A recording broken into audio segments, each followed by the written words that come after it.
Qual é? Gleco aqui. Mais um vídeo de Nimble e dessa vez a gente vai falar de monstros lendários. O último vídeo que eu fiz foi sobre monstros no geral, mas os monstros lendários merecem um vídeo próprio, mesmo que acabe sendo um pouco mais curto. Eu não prometo que vai ser mais curto. Eu não posso prometer isso. Quem me conhece sabe. Mas enfim, eles seguem as regras dos monstros, então vejam o vídeo dos monstros, mas com o Chan, com o plus a mais, como dizem as pessoas redundantes. Então, vamos ver aqui. Primeira diferença, e muito inspirado no D&D, e eu acho que até em outros jogos como Fábula Última, não sei, tem essa vibe, né, bem característica de os monstros lendários sempre agem depois do turno de cada herói. São 4 heróis, o monstro lendário age 4 vezes. E é isso, sabe? É para ser forte. Saves. No vídeo anterior eu falei que as criaturas, né, elas fazem teste de resistência simplesmente rolando um D20 sem somar nada. E expliquei como é que isso faz sentido na filosofia de design do criador do jogo, mas no caso das criaturas lendárias, elas têm saves interessantes. Elas têm saves próprios, digamos assim. Então, um monstro, ele pode ter, e isso vai ser indicado na ficha por uma estrelinha, né? Ele pode ter, por exemplo, vantagem em save de força. Então, se a magia do mago, nosso famigerado mago, se a magia do mago pedir um save de força, para um monstro normal, é irrelevante o save ser de força, ele vai rolar só um D20. Para o monstro lendário, é relevante, porque ele pode ter vantagem nesse save. Tem bônus fixo nos saves dos monstros? Não. É sempre vantagem. Então o que pode acontecer no máximo é a criatura ter 2 vantagens num save. Num outro vídeo do Nimble eu expliquei, né, que a vantagem no Nimble, ela funciona igual a no D&D, né? Você rola um D20 um dado a mais e fica com o melhor. A desvantagem é o contrário disso. Só que no Nimble ele aceita as vantagens serem cumulativas, o que é esteticamente bem maneiro. E nesse caso, por exemplo, o monstro pode ter 2 vantagens num save de força. Isso significa que ele vai rolar 3d20 e escolher o melhor. Mas ele também pode ter desvantagem em outro save. Então, isso é legal porque nesse caso específico dos monstros lendários, o Nimble escolheu que é maneiro deixar os jogadores descobrirem o ponto fraco do monstro, entendeu? Para as criaturas normais, não, é um D20. Mas para os chefões, vamos dizer assim, é legal que um mago pense se vale a pena usar aquela magia porque ela pede um save de força. E parece que esse monstro tem vantagem em save de força. Talvez não seja a melhor ideia. Além disso, todo monstro lendário tem 2 categorias de vida, da barrinha de vida. A primeira é a Blooded, que eu traduziria como sangrando. Basicamente, quando a vida do monstro chega à metade, ele ganha uma habilidade nova. Isso não é novidade, o Nimble tira inspiração de muitos lugares, né? Isso está presente em muitos jogos. Todo monstro lendário tem essa mecânica. Quando ele chega na metade da vida dele, ele ganha uma habilidade nova que é muito forte, que às vezes muda bastante a dinâmica do combate. E aí ele tem uma outra coisa, que é o Last Stand, né? Que é quando ele é reduzido a 0 de vida. E aí ele ganha mais habilidades ainda. Só que aí ele tem um pouquinho mais de vida só que precisa ser causado nele. Entendeu? Então, sei lá, ele fica precisando levar só mais 20 de dano. Tipo, o bicho tinha 100 e porrada de vida. Quando ele chega a 0 de vida, ele só precisa levar mais 20 pontinhos de vida. É quase como se fosse só para ele conseguir ganhar talvez mais 1 ou 2 turnos, dado que ele age no fim do turno de cada jogador, né? Não no fim do turno de cada jogador, depois do turno de cada jogador. Tem aqui umas regras que tem aqui, ó, ações opcionais que todo monstro lendário tem alguma dessas ações, pode ter alguma dessas ações aqui genéricas, sabe? Tipo, rugido aterrorizante, empurrar alguém e coisas desse tipo, né? Coisas que normalmente chefões assim de RPG costumam fazer. Você pode trocar uma habilidade do monstro por uma dessas aqui, sabe? É tranquilo. Aqui vem uma tabela de como criar monstros lendários. Então, tem uma tabela para criar monstros.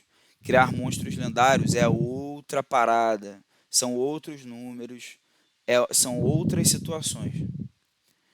E aqui ele dá exemplos, né, bacanas e tal, sobre como funciona.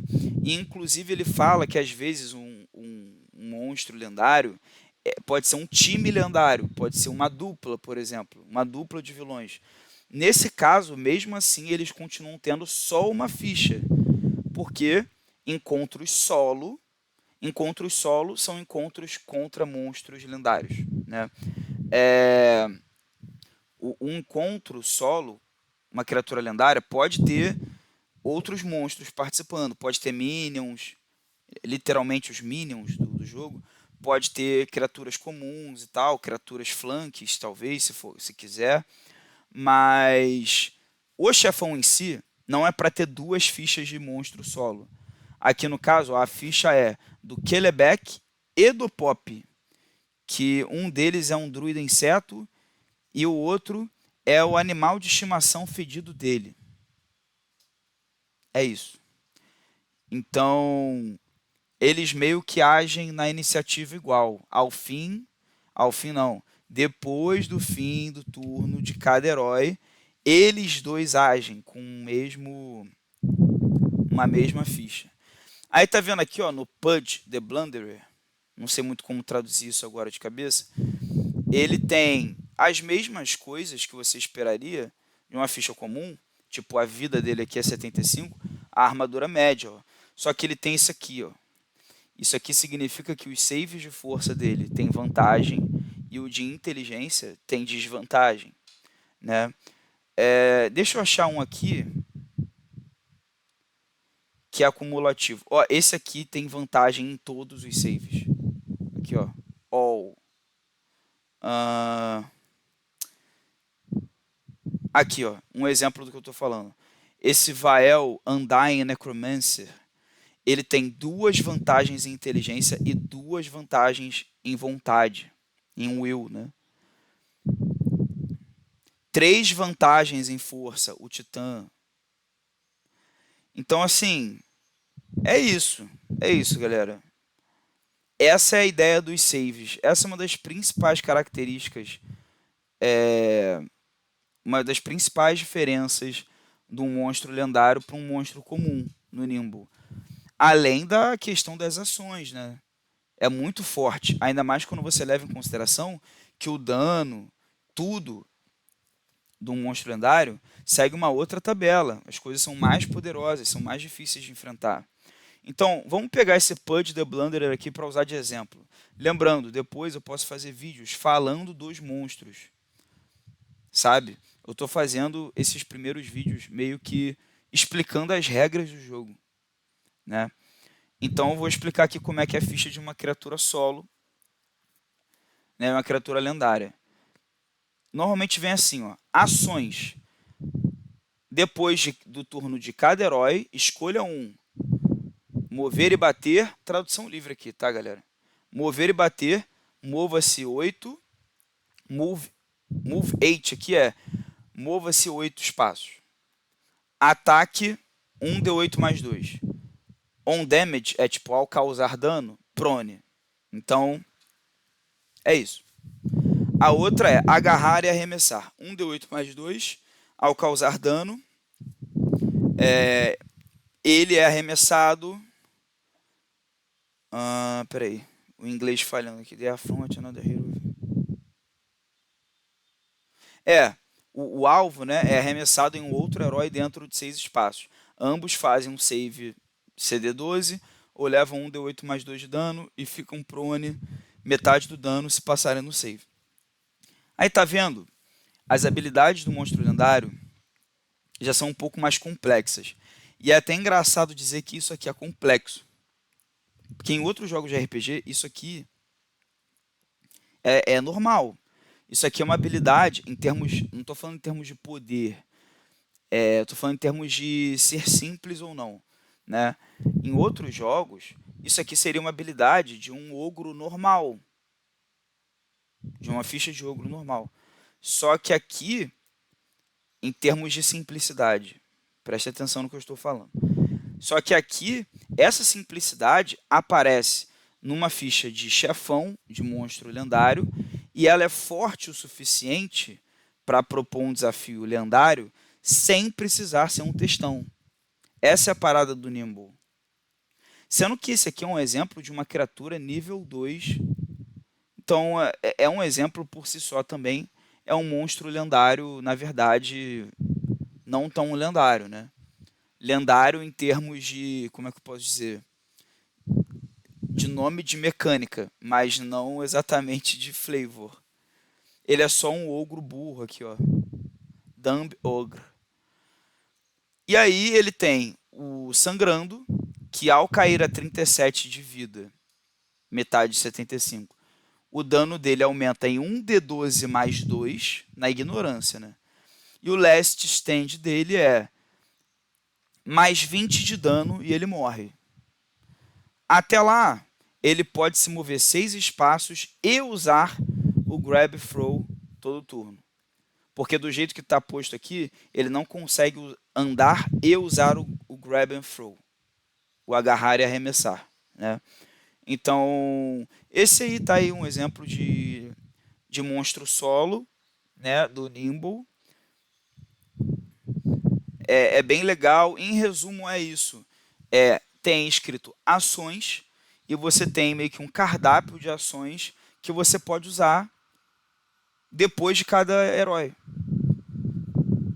Jogador 1 agiu, tua vez com o ogro, entendeu? Sua vez com o ogro. Ele tem duas opções aqui do que ele pode fazer. Se mover e esmagar, ou agarrar e arremessar. São duas ações diferentes. Você faz uma delas. Jogador 2 agiu, lá vai o ogro de novo. E é assim. Aqui vocês podem ver que as fichas, tem fichas aqui que são mais poderosas, que essa aqui já é de level 5, essa aqui é level 6, e elas continuam tendo mais ou menos o mesmo tamanho, inclusive mantendo esse padrão de ter uma arte de página inteira para uma ficha tão pequena, né? Eu digo a ficha pequena porque para o Nimble essa ficha é grande. Para quem viu o episódio dos monstros, tá ligado, né? Uma ficha de monstro no Nimble não sei nem comparar, é bem menor que isso aqui. Mas quando eu digo pequena, é comparando com quase qualquer outro RPG, né? Nem estou falando de jogos OGL, né? De quinta edição, de Tormenta 20, de Pathfinder. Estou falando de outros RPGs no geral, assim, com uma pegada mais mainstream, pelo menos, né? Chega um momento do nível 9 para frente que as fichas começam a ter um pouquinho mais de texto. Mesmo assim, esse de nível 10 aqui tá tranquilo. Aqui, ó. Beholder aqui de nível 12. Tem uma ficha já mais respeitável do ponto de vista de letrinha, né? De número de caracteres. Tem essa querida aqui nível 20. Olha o tamanho de uma ficha de um monstro lendário de nível 20. É isso aqui. Essa é uma página dupla e essa é a ficha de um monstro lendário de nível 20. De novo, e não é porque tem pouco texto que é sem graça. É isso que eu achei legal do Nimble. Ele consegue fazer coisas legais, habilidades fortes e tal, com pouco texto. Isso é algo muito difícil de fazer em termos de game design, né? Então o cara consegue aqui, o Ivan, tem que perguntar para ele como é que se pronuncia o nome dele. Ele consegue fazer aqui uma ficha de... Tem aqui 1, 2, 3, 4, 5. Tem 6 habilidades Tem um efeito de sangrando, que todo monstro tem, e tem um efeito de last stand, que todo monstro tem. Em termos de espaço na ficha, que eu quero dizer, né? E é isso, sabe? É basicamente isso, né? Gostaram do vídeo sobre monstros lendários? Espero que sim. Próximo vídeo, quem sabe eu comece a falar sobre as opções de jogo, de fato. Agora eu acho que eu já falei sobre todas as regras, de verdade mesmo. Como fazer teste, combate, magias, monstros, criar o personagem. Agora eu acho que eu poderia criar vídeos sobre quais são as raças que tem, como a classe Berserker funciona, como são as magias, né? Se vocês acharem isso legal, falem nos comentários. Pode até falar o que vocês gostariam mais de ver. As classes logo? As raças primeiro? Sei lá. Beleza, gente. Até a próxima aí. Valeu.